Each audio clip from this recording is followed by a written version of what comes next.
Right, recite the pledge.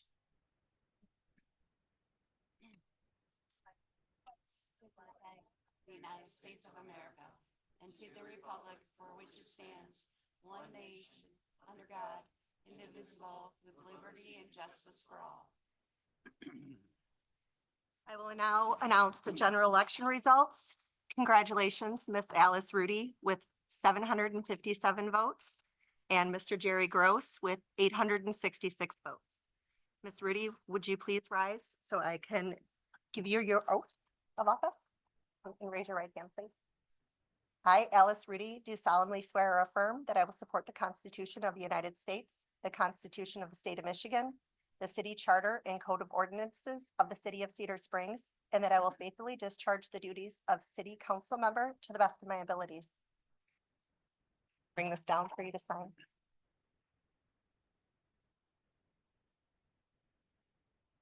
I have to go very far for her. You got one. Yeah, thank you. Friend of yours was a sub in my building today and he invited me for karaoke. And I said, I have to be at a city council meeting. Oh, so Affirm that I will support the Constitution of the United States, the Constitution of the State of Michigan, the City Charter and Code of Ordinances of the City of Cedar Springs, and that I will faithfully discharge the duties of City Council member to the best of my abilities. I do. All right, please sign for me. All right. Our next order of business is to open the floor for nominations for mayor.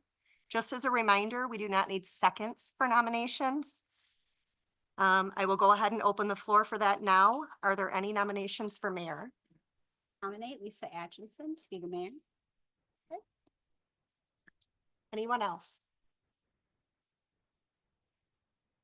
All right. Lisa, do you accept? You do. Okay, wonderful. Right, hearing no other nominations, without objection, I will close the floor for nominations. The floor is closed. I will go ahead with a roll call vote. There's only one nomination, so for Miss Atchison for mayor, Ms. Conley? Mr. Gross? Yes. Mr. Marvel? Yes. Mr. Maxon? Yes. Ms. Race? Yes. Ms. Rudy? Yes. Yeah. All right, you guys made that easy on me. Thank you. All right, so I will now swear you in, Lisa, again.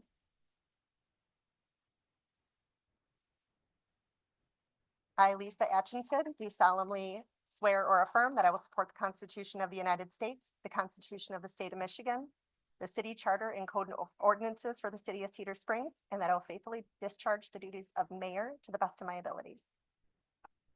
All right.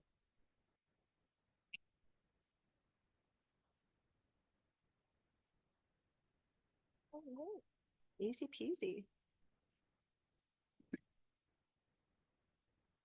So I get to turn the meeting over to you now. And you have everything you need for? Yeah. Okay, perfect. All right, I will open the floor for nominations for Mayor Pro Tem.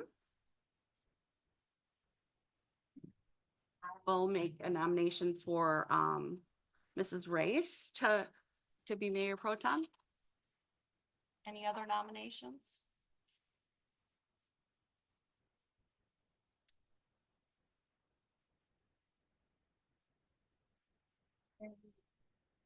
Do you accept? Yes. Right, I will do a roll call vote for Renee Race to be the Mayor Pro Tem. Pam, Mrs. Conley, Yes. Mr. Gross, Yes. Mr. Marvel, Yes. Mr. Maxim, Yes. Mrs. Race, Yes. Miss Rudy. Yes. Miss Atchison votes yes. Passes 7-0. Thank you.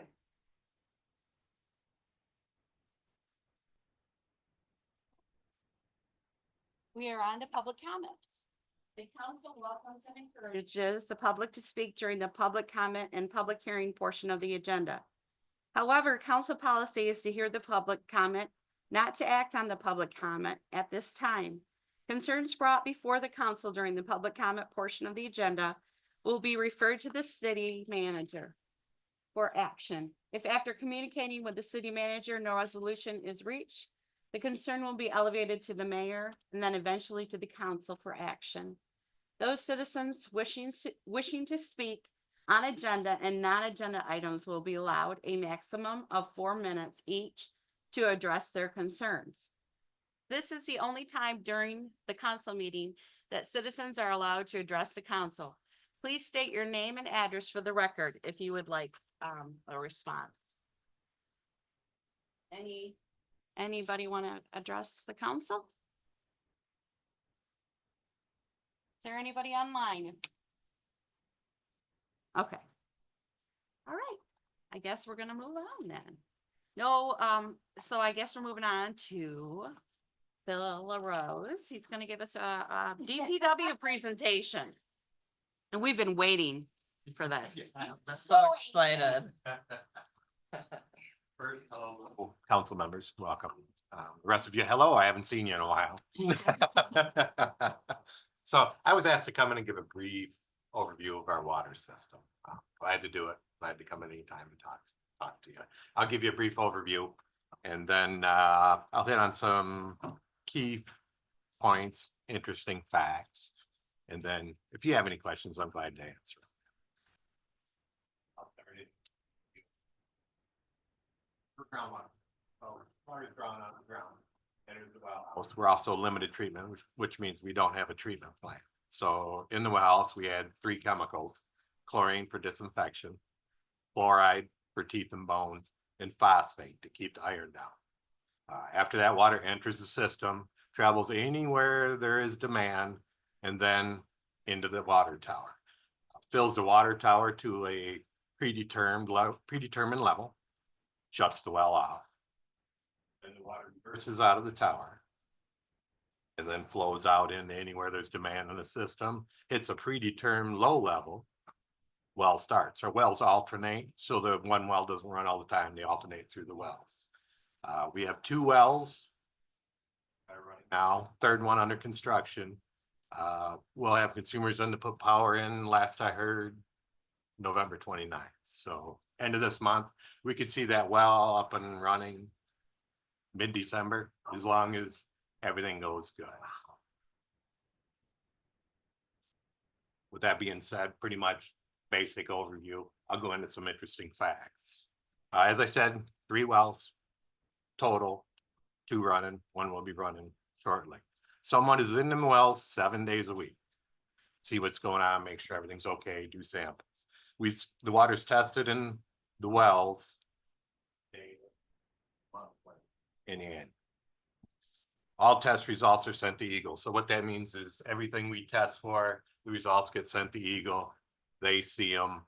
If there's any problems, we hear about them. And fortunately, we don't have problems with our water. Our water's very. Health department? Right? We don't send anything specifically to the county health department. The only thing that goes to the county health department would be the consumer confidence report.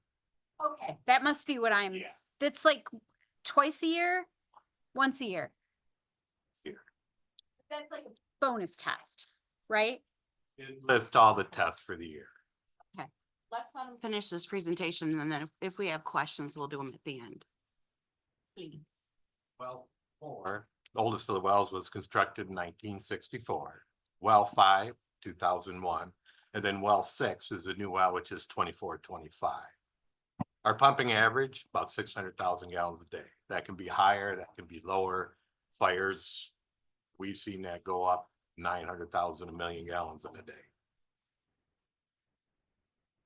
We have 29 miles of water main in the city. So if you compare that to city streets, we have 14 miles roughly of city streets. We have almost, well, more than double the amount of water main than we do streets. We flush twice a year. Reason we flush, turn over the water in the system, dead ends, things of that nature, or water doesn't move much, flush to move it. So other reasons, try to keep the brown water down. One complaint we do get is brown water. Our system growing fast right now. I say we're going through growing pains, so to speak. Water's going in different directions than it has since the start of our system. We're looping things with the new development and then the apartments. We're gonna see that for a little while. We've seen that in the past. Not uncommon. Water flows one direction for 50 years. Imagine sucking through a straw the same direction. Then all of a sudden you blow through it. Water main valve stuff isn't perfectly smooth. You've got little, edges in it stuff. Well, that iron settlement will sit on one side because it's went one way forever. You reverse the flow. You pick a little bit of that up, completely harmless. There's no harm in brown water at all, other than the aesthetics of it. At this point, we have no known lead services in our community, which is very good. I've been doing this 31 years. I haven't seen one. 30. That's very good. Our water tower, 300,000 gallons, 135 feet tall, and was constructed in 1970. I mean, it's kind of interesting. You think about it, you look at it. That's how high it is. Some things we're looking at in the future. We're gonna have to add another tower at some point with the growth we're experiencing and the way we're growing. It's gonna come.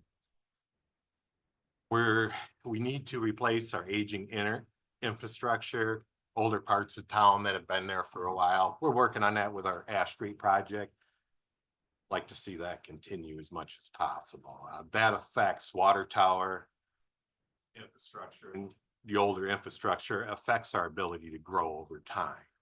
So want to make sure you take care of your core as well as expand with new. Last thing I want to hit on is complaints. We don't receive a lot of complaints, but we see a lot of complaints on Facebook. Unfortunately, somebody complains on Facebook, we have no way to track it, see what's going on, see if there's possibly something we need to address or take care of. We just simply ask, if you have a complaint, call us. Somebody's available 24 hours a day, 7 days a week. Email us, either the DPW or the new utilities department. Either one has the ability to take care of your complaints. So that's all I have. Any questions? I do. The water tower was built in 1930, 70. I was close. How often do they need to be rebuilt? Like, Painted. because I know it gets painted every Right. 7 to 10 years, whatever, but do you know how long, like, do they have to be replaced? Yeah. Basically. Anything has a life expectancy, but you or I, I have to worry your about it. kids, my grandkids aren't going to see that water tower. It's in very good shape. It's been maintained very well since it was constructed. They drain it 2 times a year, or I'm sorry, every 2 years. So they do a visual inspection every year, drain it every 2 years, where they actually go in, wash it out, take a look at the coating, make sure everything's good on the inside. Annually, they look at the outside coating, look for any problems. Yeah, so a long lifetime. I've only seen videos of them coming down. I've never seen one come down. So. And I guess I just have a comment.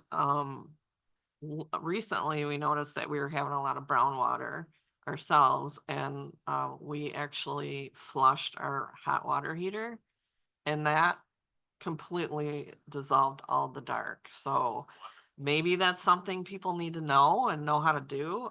We just went on YouTube and it taught us how to do it, and it was a great difference. And I know that we live in the older part of the development, so I'm sure that people have that issue, and I thought that would just be good for some people to know that you can do that. Right, again, that's kind of a hot area for brown water because of the new development. That line's looped all the way through that development now.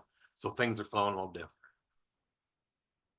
You go through years of massive growth, and you go through years of almost no growth. And those are the years you don't get a lot of the brown water costs. But happened to probably fill your hot water heater at a time when somebody was drawing water. You were flushing, somebody took a bath or something, pull all that water into it. You're gonna be pulling out of it. Settlement over the years, Yeah, it just yeah, happens, exactly. so, Yeah. but that's all I have. Thank you. Anyone else? What kind of pipe is in the ground? We've got every kind of pipe you could imagine. Majority of our city is ductile iron. We have some AC pipes. Does that pick up a lot of iron along the way? Ductile iron does, The problem? yes and no. I mean, you have to understand that every community has its own dynamics, their own problems, their own type of issues going on. Somebody, and I've never worked in a surface water system where they draw water out of Lake Michigan, but I'm willing to guess that they don't have Grand Rapids, Kentwood, Levinson. They don't have the iron in their system that we do. Our water isn't hard by any means, but that iron forms. And ductile iron pipe has a cement lining in it. So a little bit aggressive, iron sticks to it. That could be part of it. Place new mains with that kind of pipe? Yeah. Okay, it's, the best. to Use at this time, so. I Thank you. Cast is still out there because I've got cast iron coming into mine. Yeah, there's still some cast on. May want to mention along lines of dirty water. How frequently you flush the lines? Oh, sure. I missed over that. All right, yeah, I had that written down here, twice a year. Spring and fall, we flush, usually. I'm gonna say May and September is when we flush. Then of course, anytime we have issue main break or something like that, we may flush a line or we get. It's another thing we do if we get a call on brown water, we can go out and open a hydrant and clean the line up. We do that quite often. There's been times we get a call for brown water and we find somebody hooked to our hydrant. Yeah, that's, Yeah, yeah. it happens. Our favorite comment is, well, Grand Rapids allows us to do it. We pay money to do it there. Yeah. You also have the instances like the fire on Fifth and Muskegon, Oh, yeah. where there's a flush there. And occasionally that will rile things up and people will see it, so. Yeah. And you're pulling water from all different directions, and when you're fighting a fire, you're pulling a lot of water fast from all different directions. Okay. You want out? We haven't, and maybe this is a fire department question, have we had higher than normal number of fires that have required water in the last year? Most of the stuff, when you go through our reports, go through that, we're probably about. I think we're less than- We're under. Yeah, we're actually having, we're doing much better on our fires going through. That doesn't mean that we're not fighting fires, because we have lots of mutual aids that we go around the area, so. I'm talking more the water Within the system. City, yeah, we're definitely, And got, Egan was just up the road for me, so I, also, and the chief was talking about the assistance to other fire departments. Frequently, it's much easier to come back to the city to fill the tankers than it is to try to draw it out of some of the creeks and the supposed dry hydrants, because they're more dry than what you would think. It's awful hard to draw the water through them to fill tankers up, so. we do try to have them use their dry hydrants as much as possible to go through it, because we don't want them to have to travel a long distance to get that water, because that doesn't serve a purpose either, so. Depending on its location.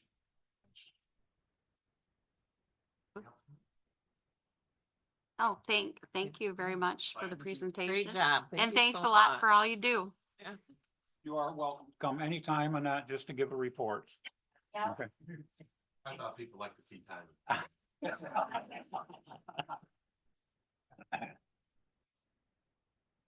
All right, we have no public hearings, and I need a motion to adopt the agenda. Madam Mayor, I'll make a motion to adopt the agenda as presented. I'll second.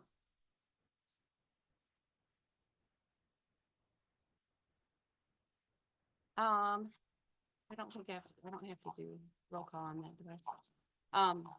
Everybody, in favor? Yes, yay, Yes. Yes. Aye. opposed? That passes 7-0. consent agenda. I need a motion to, Madam Mayor, I will make a motion to adopt the consent agenda as presented. I'll second that. all right, that does have dollars, so. Mrs. Conley. Yeah. Mr. Grove. Yes. Mr. Marvel. Yes. Mr. Maxon. Yes. Mrs. Race. Yes. Miss Rudy. Yes. Miss Atchison votes yes, 7-0. Okay, and we're on to action items. I will make a motion to approve Steve's Antique Auto Repair Incorporated to fix the Model A in an amount not to exceed $28,000, and Rose will be so happy. See this, right? Well, I'm hoping she's listening or will not on Zoom. Okay, maybe she'll check in later. I'll second that. I'll send her a text. Any discussion? I have a question. I know this was the only bid we got. Is there like a down payment we give them, or do we just give it all to them up front, or how's that working out? Do you know kind of how that's gonna work? 50% down. I would like to contact, this company. I want them to put something in writing, like what's their timeline? It's not gonna be open-ended like previously. Like, these are the points, this is what you're to do, this is when we want it back by, and have them sign it, so. Fabulous. Question also, if I could, please. How far is this being transported for the work? And is it covered while it's being transported and returned? For shops in Muskegon, We have not arranged that, Um, yet, so we're gonna get that stuff straightened out. If we have to, we can see if we can find a covered trailer to move it, because we have a lot of components that we don't want just flopping around going through in Right. there. So we'll make arrangements to make sure it's properly transported. I don't want to just put it. Okay. That's my goal. That's where I was going. I have a question, if I may. Once it is all pretty and restored, where will it be stored? At the fire station. Is at the fire station, is it gonna be visible to the public? There are windows on the far side, if you go on the alley side by the fire tower, and there's windows in all of the doors where they go through, and we're there quite often. We'd be more than happy to open it up, go through. Biggest thing is that we just need to make sure it's difficult to drive the vehicle down Main Street during red flannel and things along those lines and stuff. And all it takes is just one person screwing up on a cancer failure or anything, and we're driving through stuff. It's just an extremely dangerous process to go. Nice to do, but I think that's just difficult. It's extremely hard to drive that as well. Could be great for a parade vehicle going through, have, red flannel cord going through, leading the parade. Get that, because we don't normally have an engine in the red flannel parade going through, because we have to respond to go through. So it's not something that we normally do in the parade. That would be something that would be nice to go down that path. You mentioned the difficulty of kind of, and obviously you don't want it dinged up or anything. But one of my concerns is this is, obviously everybody loves this who knows about it. I mean, there are newer residents who may not even know why we're spending this money. But the people who know about it, it's beloved. But it isn't, it's kind of a fun thing. It's a history, but it's also not infrastructure. It's not something that people are going to use on a day-to-day basis.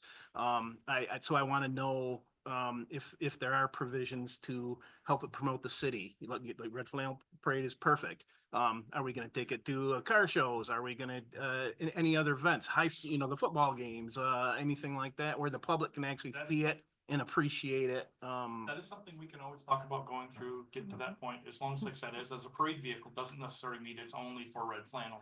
It gets to that point, but then I have to actually deal with getting it where it needs to go, because it's not something I want to drive on the road very far, going through that stuff. Definitely not would be something far in the area. It would be something that would probably stay within the city. It would not be out of the ordinary for something like So say maybe the like homecoming. For what is it worth, started out early on where former Chief Frazier and myself was using the city's car hauler or trailer and hauling it to places like Sparta We went down to, the ball field, down in Rockford or not Rockford, down at, Comstock Park. And had them for events that were pertaining to show of fire equipment and so forth to represent the community. And, it always drew a lot of attention. I'm sure with what the work they're doing on it now, and that was one of the reasons for it to go and get fixed. It was going to be a show item for the city of Cedar Springs. Not opposed. Mhm. At that point, we just gotta get the logistics of getting it. And people to take it. We will need to look forward into investing in a trailer to haul it. That's a strong possibility. Not cheap. Yeah, not cheap, but I mean, might be the kind of thing we need to think about. Have one follow us to a location just to see where we're going, where the truck was going. I don't doubt it. Yeah, and it's also, I mean, you're spending $28,000 on a vehicle that's irreplaceable. You know, you gotta be very careful, and it's gotta be. Driving it down regular roads is something that people aren't paying attention going through. You just gotta really think twice about how you wanna go through that, so. Absolutely.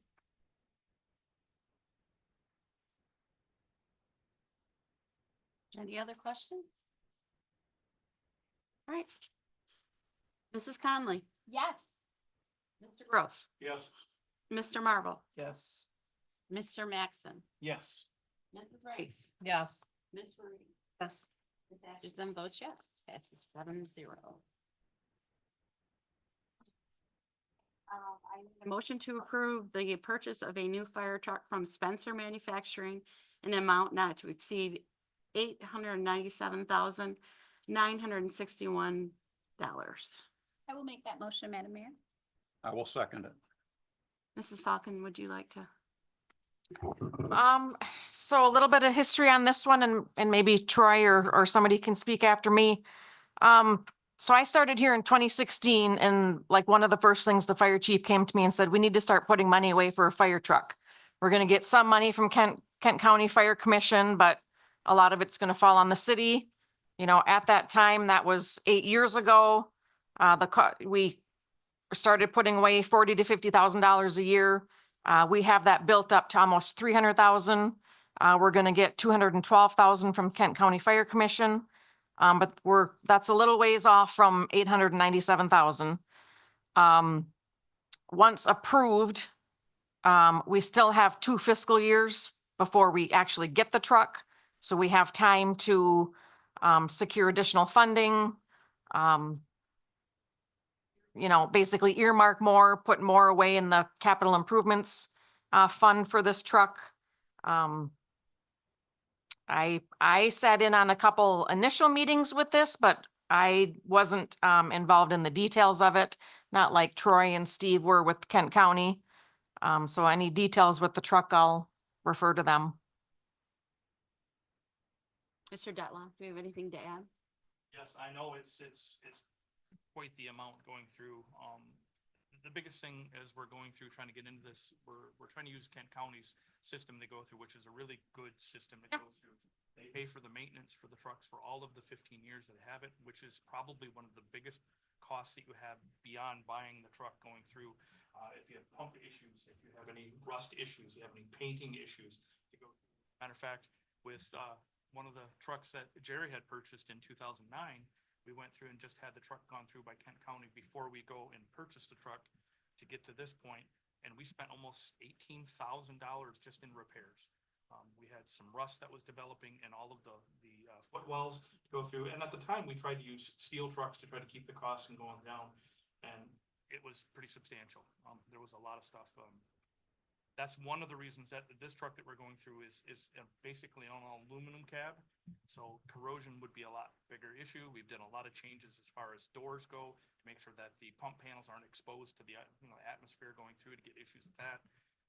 We've cut wherever we can that we didn't think that was going to cause us a detriment to the use of the truck for a 30-year time span we're trying to go through. So, we eliminated a lot of the chrome. We've eliminated a lot of the 2 colors. We went to a single color. just trying to be as frugal as we can to get to that point and still have a truck that would actually serve a purpose. Because we also have a county truck, which is also in agreement with Mavis. So if there's a strike force that's called, we have to send at least 4 people and a truck to go down through that process. And that's one of the things that we try to go through to make sure that we go through. So we only have to send 1 truck rather than 2. Or as we do that. So that's some of the stuff that we're going through, trying to keep our contracts and everything in going. Plus, when we go mutual aids, I can only have to send 1 truck then because I have my people with 1 truck. And we're trying to just keep that to a minimum when we're doing all this stuff. Well, and we're expanding. And that is the biggest thing right there. We are expanding like you would not believe, you know, we're. We would believe. Prairie Run, the, apartment complex, the hotels. As it is, we're counting on our neighbors for, you know, platforms and stuff to get to those things, because we have to get to the roof. We have to have 2 points of egress when we get on the roof. We have to have a platform or a ladder to get there, to get up to that point. And it's really tough to throw a frickin' 45-foot ladder to get on top of a vehicle or a building. So it's definitely something we have to talk about, so. And I apologize, we're trying to get everything in order. When a city's growing as fast as it is, it's extremely difficult. I'm trying to plan this so we won't have this issue in the future. We're going to continue all of our fund going through from this point on. It's not gonna stop.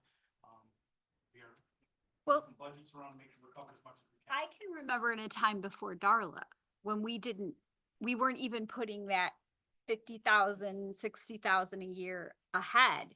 And then we would get that big chunk of change and everybody would. So you don't need to apologize for anything. You all, It's, the biggest thing that we've had is nobody could have forecasted the 140% increase in prices in the last 8 years. Mhm. It's just crazy. We got, it's one of those necessary evils that we have to go through. We work really hard to get our ISO rating where it's at. Jerry's a testament to that. We started that, going through all of that stuff. That is a big deal. We have to pump so much water, have so much capacity, go through that point to keep our ISOs where they're at. That's something that we try to keep very hard. What it's worth, your ISO rating is for, maybe everybody up here knows that, is what dictates your insurance rates. If that ISO rating drops, then your insurance rate goes up exponentially.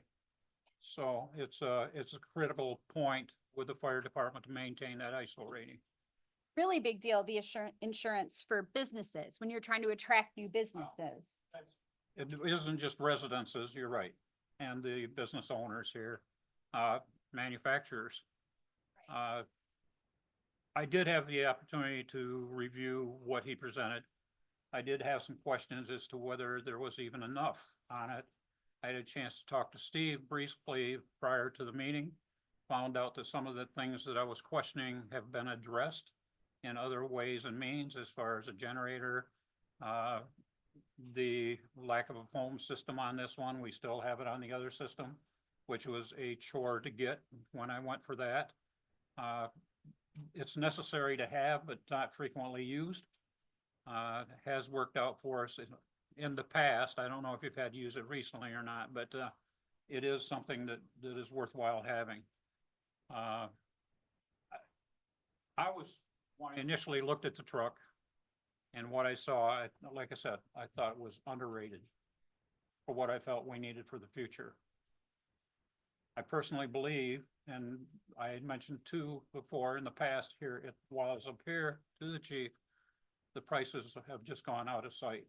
I don't think they've wasted any money whatsoever on approaching this. I was more than happy to see that they were doing the crew cab. Because it used to be you would buy a truck that had maybe room for 2 people in the front seat, or somebody was going to be straddling a shifting lever.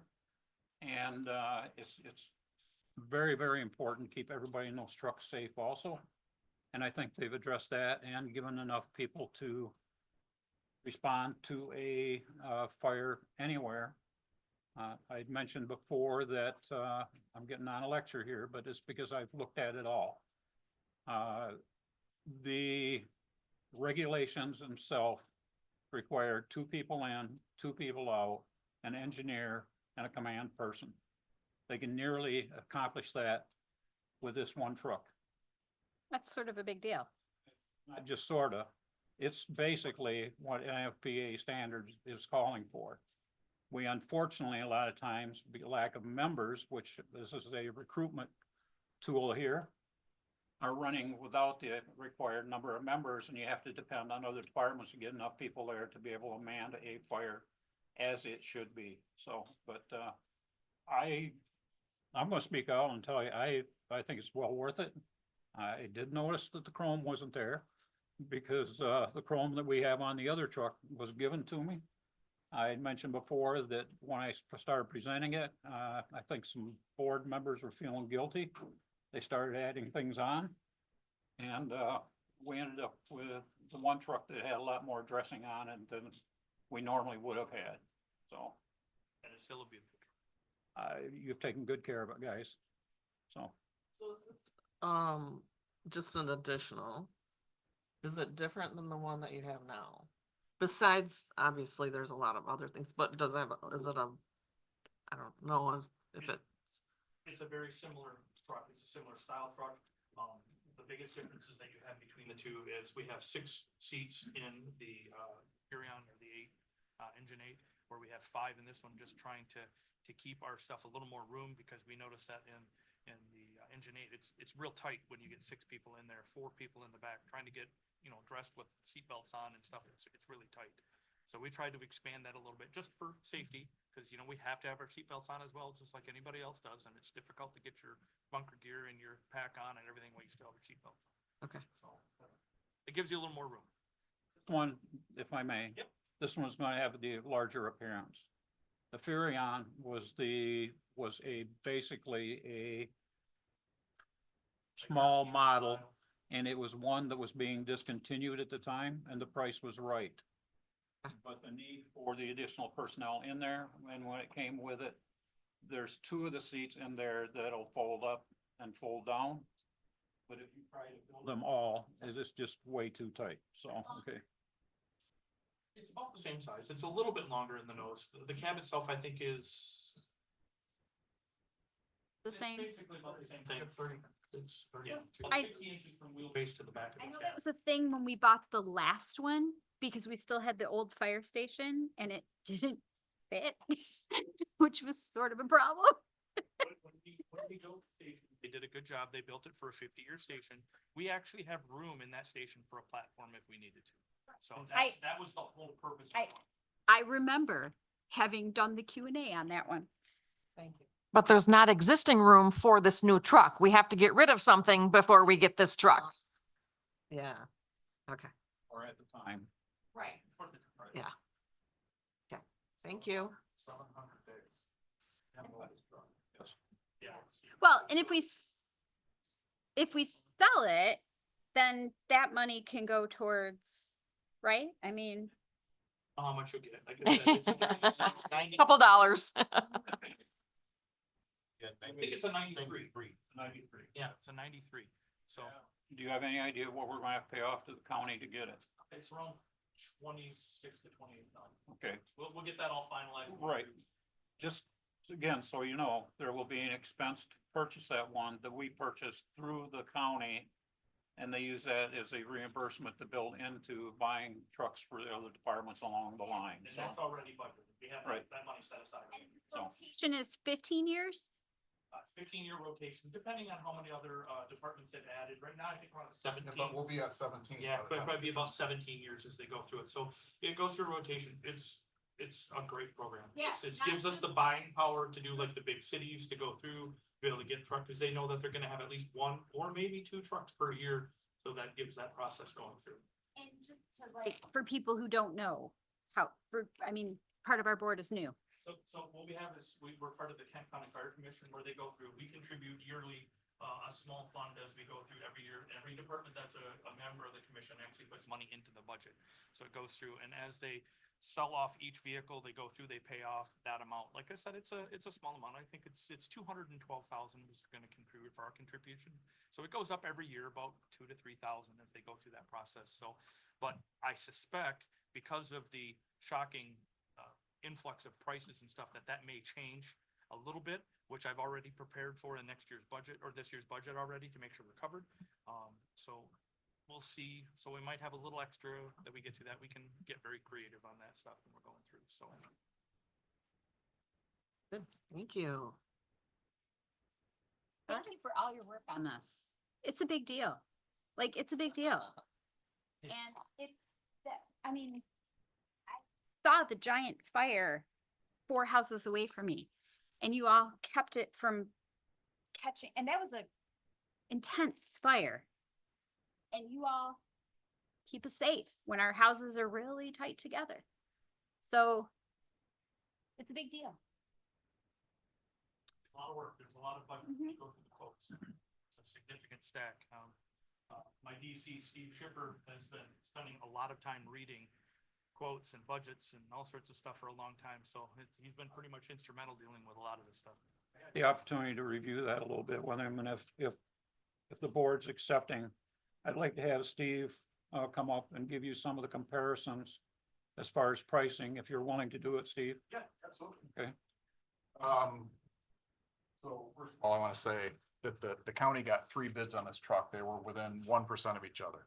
This truck that we spec is by far superior than the other 2 bids. So it wasn't hard to look at the bids and choose the one that we did, which is manufactured in South Haven as well. So when you talk about building a truck and traveling to Iowa, because we have to, there's an inspection process on this truck where we have to view it at certain points throughout the build. So there won't be this long travel either. It's an afternoon, right? So Olivet built their truck almost identical, $924,568. Solon Township bought theirs last year, $868,964. One of the things that is different in this truck is there's new federal emissions mandates. So the Cummins diesel engine has a $50,000 change. So if you compare their truck to our truck, which is virtually identical, ours is really less expensive. Muskegon Township, $827,882, North Muskegon, $881, Hudsonville, $1,022,000. So, and virtually identical capacities and equipment. Part of Very that is based on some of the sides that they put on it. The guys have done a real good job of working up this truck. I appreciate it. Thank you. Thank you. I'm excited. So much easier to, Go for a ride. yeah, I don't. so much easier to figure out whether, you know, what to Alright. do with all the facts too, but thank you guys. Okay, so, we'll be voting in a motion to approve the purchase of a new fire truck from Spencer Manufacturing in an amount not to exceed $897,961. Mrs. Conley, Yes. Mr. Gross, Wholeheartedly, yes. Mr. Marvel, Yes. Mr. Maxon, Yes. Mrs. Race. Yes. Miss Rudy. Miss Atchison votes yes, passes 7-0. Thank you very much. Thank you. Do we have Thank you for all the work. any discussion items? No? Okay, how about communications? Nan? Note too, a lot of our departments do a whole lot of work and not a lot of people take the time to write us a personal thank you. So I really appreciate Sue Wolf. The thank you is in the packet from her. And then Fleece and Vandenbrink sent us a real nice thank you for all the work that they did on Heritage Park. So very nice to receive those. Did the sign us off? Yes. Looks good. Yep. All right, department reports. I thought it was gonna slow down once summer left and fall kind of started, but it has not slowed down one minute. Very, very busy. Let's see, I sat in on the interviews for the new sergeant. I would like to personally welcome Sergeant John Paulson to our team here in Cedar Springs. I've met with John a couple times now on just kind of routine of things that the previous sergeants have done for the city and for myself and the manager. And then this afternoon, we went down and met Perry Hopkins, the chamber director, tonight, and talked about some upcoming events. We have a lot of events coming up, so keep an eye on our calendar for that. But I welcome John and he'll be a good addition to our team. Sad to report that we did not receive the Shared Streets and Spaces grant. It was an MDOT grant that we applied for. But you know what? You can't get them all, so we'll just keep applying and keep trying. So, election day I thought was, very, very busy, but went very, very well. I have nothing to do with the elections, but, we had a lot of people coming through City Hall, and I know it takes a lot of people to have a smooth election day. So thank you to everybody that made that happen. Thanks to our clerk, who I know is off, but she, yeah. Yeah, long 9 days previously, long election day. They deserve a lot of kudos for that. So thank you, everyone. That's all I have. Thank you. Department of Public Works.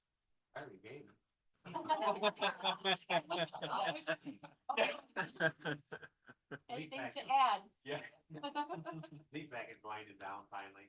Our hard stop date will be November 22nd. I don't see any problem having everything up down there. Paving streets up in the White Trails development. I think by the winter time, you're gonna start seeing houses.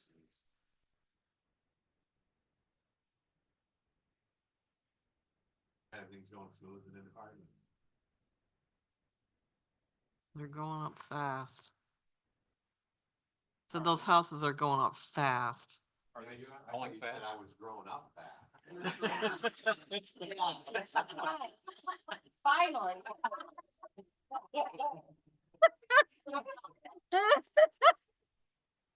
Val, oh, I love it.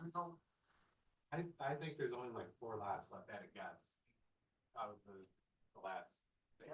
So they Unbelievable. And they broke ground on the apartment complex now. I think that's just the road at this point, but they have started. There's machines there and, yep. engineers have our stamp of approval on the water and sewer permits, so it's just a matter, they have to pay an extra fee to get them back to legal. That's what there's equipment moving dirt. So. All right, law enforcement. Sergeant Paulson, do you have anything to? My second week here, so I don't have a whole lot to report. Thank you, Mrs. Falcon. I appreciate bringing me on board. I've lived in Cedar Springs my whole adult life, so I really wanted this position. I'm very happy. That's awesome. I've been with the sheriff's department for 17 years. But before, I worked for Cedar Springs Police. Yes, Year and a half. that's why. That's why, So- so, okay.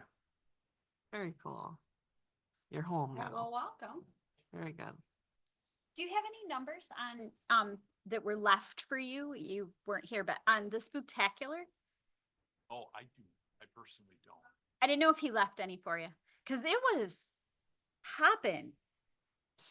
I mean, It's a beautiful night, it- so we but I were mean, just I connected. think the closing off the street, and I think it's a good thing, right? I mean, I was not super healthy, but Rose and I went through 10 pounds of candy at least. Mhm. So yeah, it was a thing. So Somebody on Main Street there else. this is good. Just one? Yeah. One of the people on crutches wearing a Lions jersey that said Aiden Hutchinson. There were like 5 of those. It was hilarious.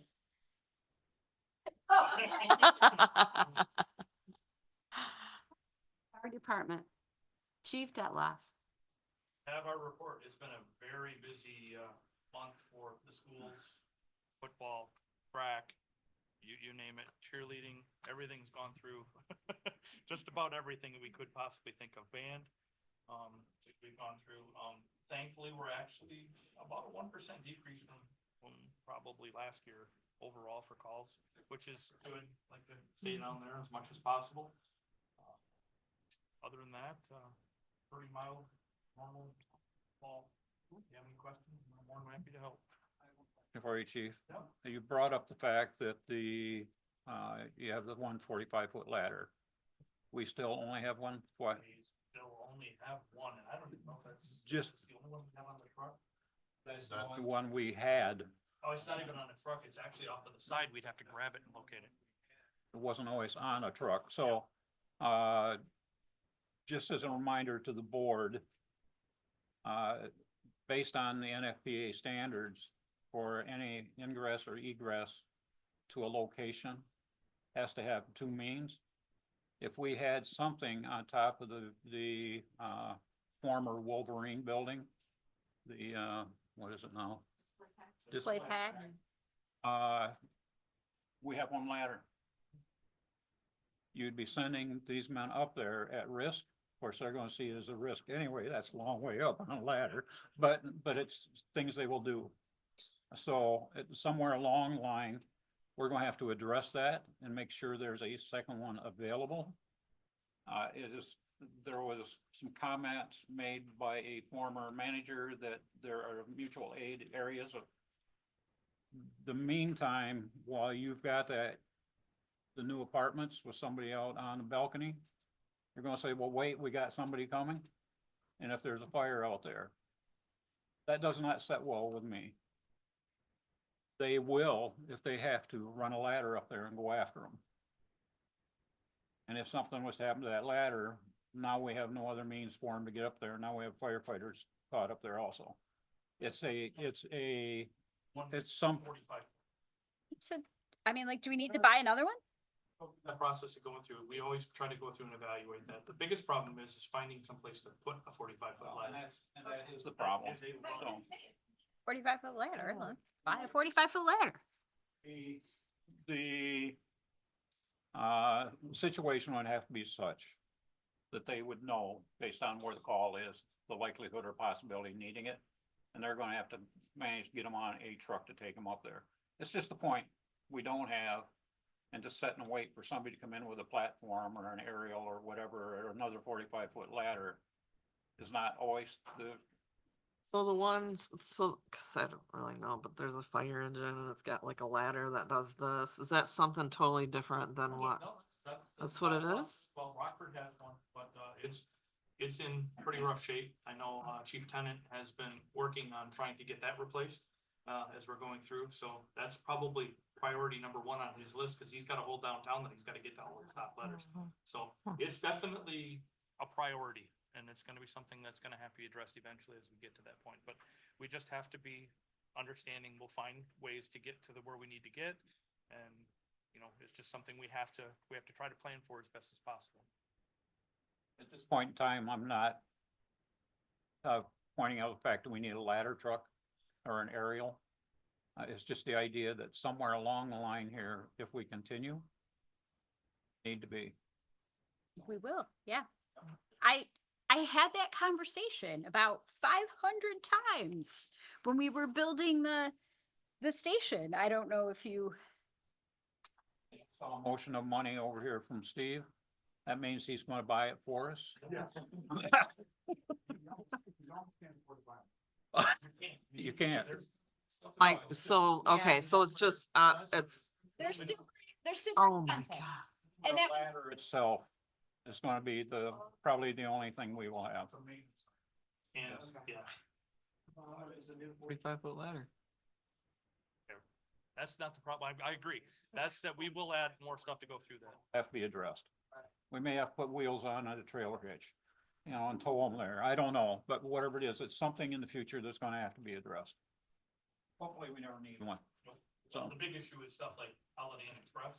Yes. And all these apartments that we're putting on, they're 3 stories or they're 4 stories now? 3. They're 3 stories right there. So even if they're they're 10 foot, that's 30 foot right there. Plus I need another 5 foot to get on top, which they're not 10 foot. I guarantee it. They're gonna be a little more.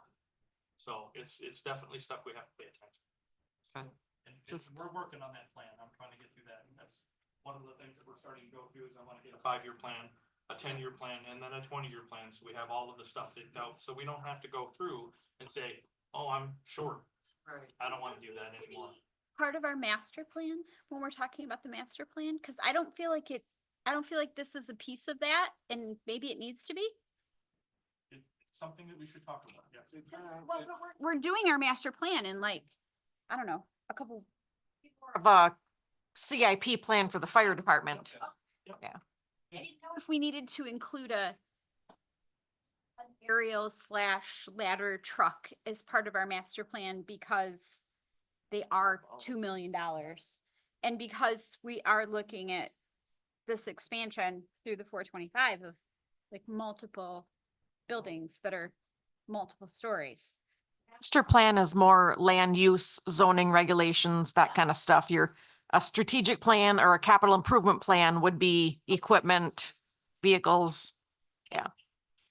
Like building the library in our last master plan. So that's part of why I guess I'm thinking about it in those kind of. Brought it up now, and it was calculated, okay? There was a chief in the past that asked for one. Totally couldn't afford one. We cannot afford to abandon a person anywhere. And we didn't have the 3-story buildings potential that we're going to have now.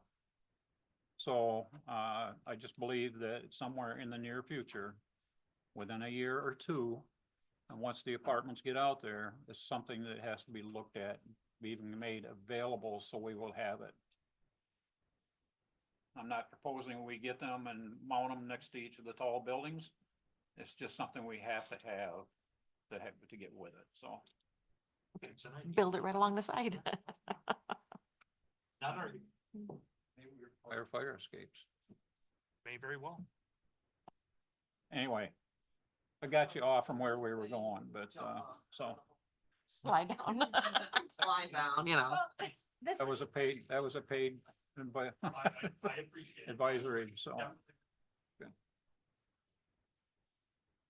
We're getting off track that a- here. no, but is that- No, you're is good. that You're still- good. Like when we're talking about master plan, should look at in zoning.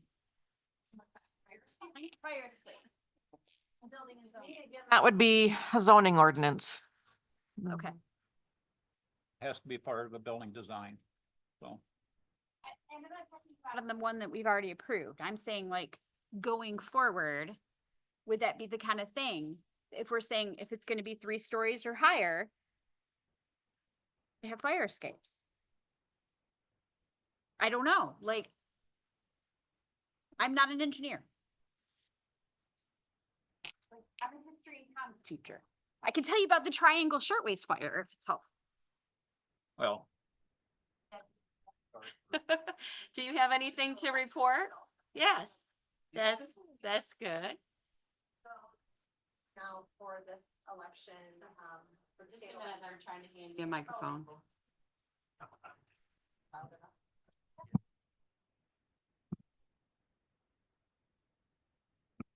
Right.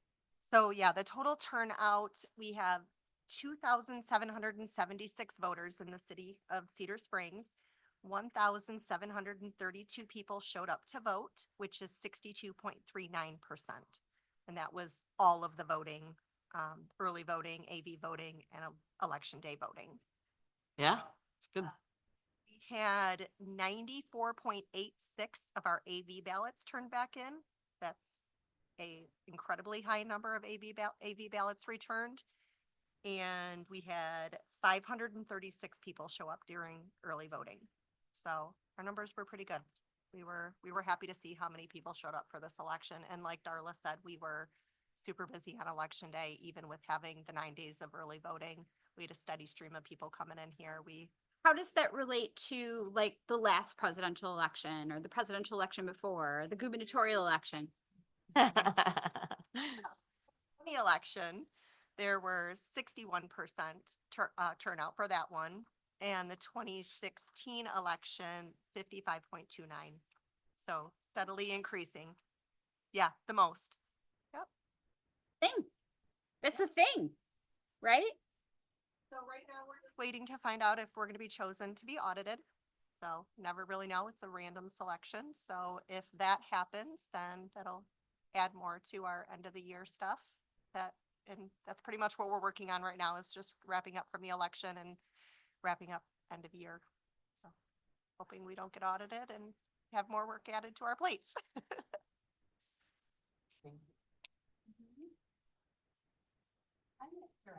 Mrs. Landon. My report is probably not going to be as exciting as the others.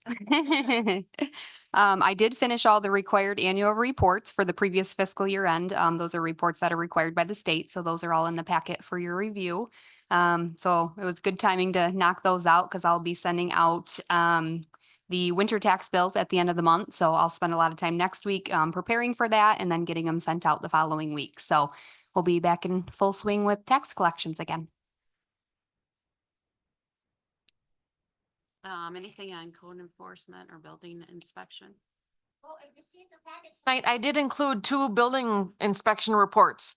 The October from IMS, so we're wrapping up with IMS, and then PCI's new report for October. So PCI's already done many permits for us, so things are going well. They're starting to stop by more regularly as they're in town taking care of these permits.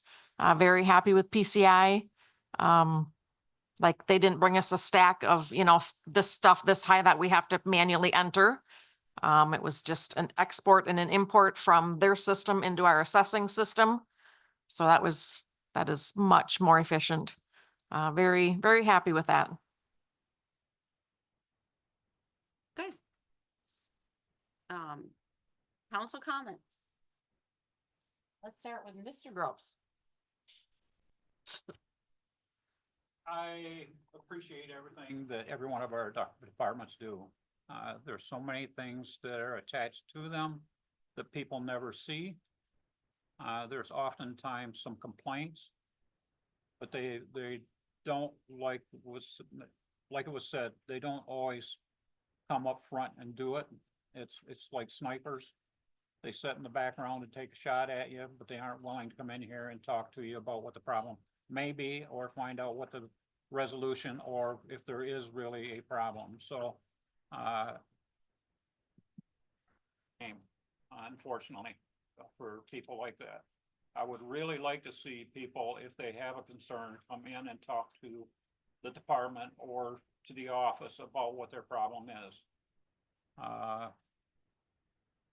A comment about the fire department and what they do.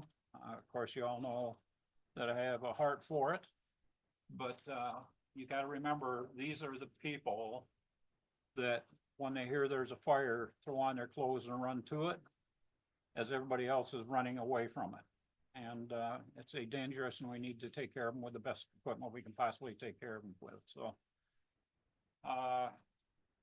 welcome, Sergeant. Like I said, your face was very familiar when you came in, and your comments assured me that I wasn't just because I was old. So, but All those young cops look the same, right? may have been around prior to being a cop. So, but anyway, welcome our new board member. Okay, appreciate you running. I kind of wish there had been 2 of you running. And then I just been sitting out here and watching you, but, Oh, no, you. So, but, welcome aboard. Thank you. Mr. Maxon. I would also like to welcome Miss Rudy and Sergeant Paulson. And I must say that I am extremely impressed with all the hard work that's been done across the city. DPW, fire department, the clerks with the election. It's very evident of all the hard work that's being put in to make the city function and to continue to grow and to continue to improve. I had one comment. I've been in here at the office on occasion and people have been in. The attitude, the demeanor, and everything of the people I've seen in here, along with the staff, has been super. And I appreciate that. I feel that that's a change from what has been in the past, and I just wanted to toss that also. The entirety of the staff here in the office, they're greeting people, so, okay, sorry. Thanks for that report, the water report. I mean, I learned a lot. And I really appreciate your knowledge. And it just makes me feel so much better that, you're doing everything that you're doing, And welcome Sergeant Paulson, and thank you, Mr. Detloff, for your time and your knowledge and all, everything too, you guys as well, and the time you put in. And I really appreciate Mr. Gross, your knowledge, you know, being up here and yeah, I mean, we don't know much about fire trucks, you know, but we really appreciate your knowledge and what the insight you give too, so thanks for running and for being up here, so. And yeah, and thanks for all the election workers. I know that just sitting in a chair for a long time is super boring, but yeah, and everybody that hung in there for it. So yeah, looking forward to just the future of this city. I'm super excited, super pumped, so. City council and the new people, we're very excited to have you. Welcome. Our city is, I mean, when we're presented with a lot of these things, everything just looks it's so easy for us because of all the hard work that you guys do. And we know you work hard, each and every one of you. So we appreciate that. It makes our job a lot easier. We're definitely like, what do you need? What do you need? So appreciate that. Thank you, Jerry, for running again, and you're here. I love it. We appreciate it, and you know that you're a huge we just appreciate your knowledge, and so thank you. Mrs. Conley. Thank you, Darla. You have just been the straw that stirs the drink. And you're what, my fourth, fifth city manager since I've been doing this, and you are just phenomenal. And I hope that you hear that and know that. I get so many compliments from the community about you. And so I heard a lot of it at the Spooktacular. I heard a lot of it at the Red Flannel Festival. And thank you to Mike, who came in and worked the election. That was really fabulous. When I came into early vote, he was here. And the way that you all made that happen for the election, because it was like, well, suddenly we just need to have not one day of voting, but 8.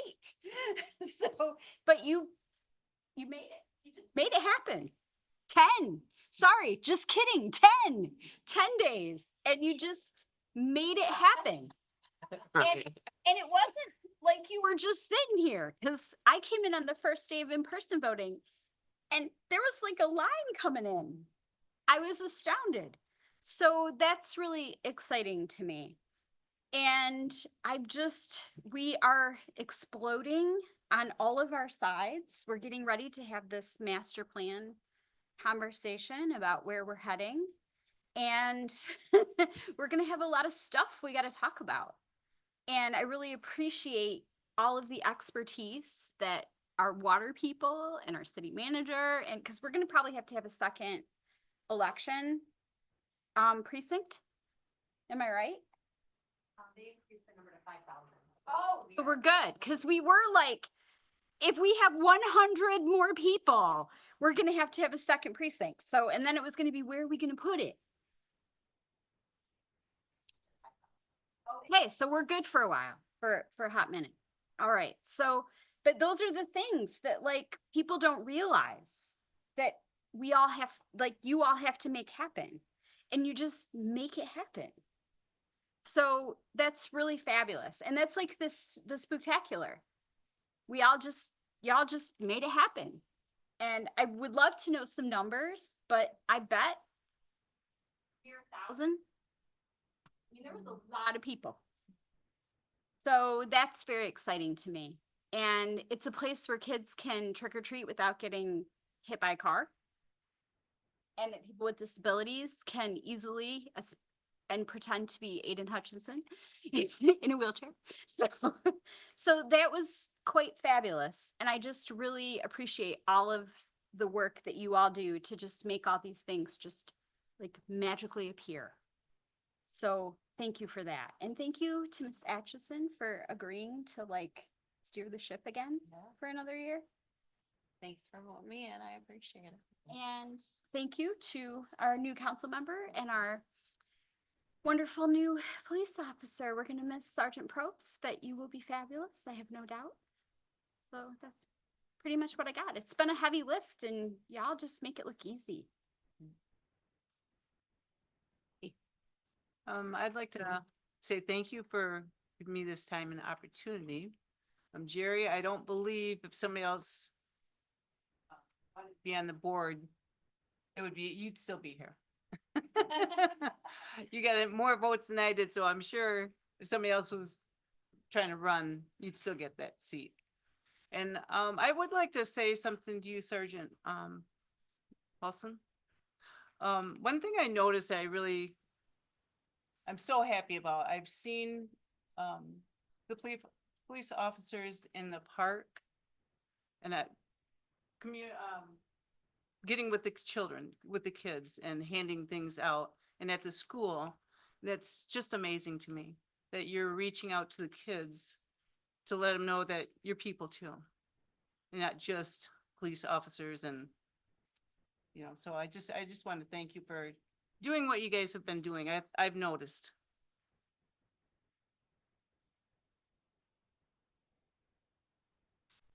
Community. It's amazing. Thank you. So, yep, that's about it. Once again, thank you for allowing me to be in this position for at least another year. That first year, you're just kind of getting your feet wet and you're, just learning the job. And so I appreciate it. And I appreciate working with all of you guys. And who knows what this next year is going to bring for us. We have so much growth and so much new stuff coming that we're going to take care of. And Mrs. Falcon has done a lot to help us in that area. And I love the whole staff. You guys are a great team. And I don't feel stress or anything, friction in the air when I come in, and it's just everybody wanting to help. So, I just wish more of the community would ask us and you guys for the answers instead of trying to find it from somebody that doesn't even know. So everybody is approachable here. So come ask your questions. Nobody's gonna, bite your head off. Nobody's gonna care. I think that a lot. Yeah. They will care about you, but they're not gonna care that you're asking questions. But that's probably about it. I think I'm glad everybody, more people stepped out to vote. It's great when a community gets out and tells people what they want and what they think. It might not be what you thought, but at least they're getting out and letting everybody know. And that's what we come to, a consensus of what people want. And that's how we do business here in the US of A. So that's it. Meeting is adjourned.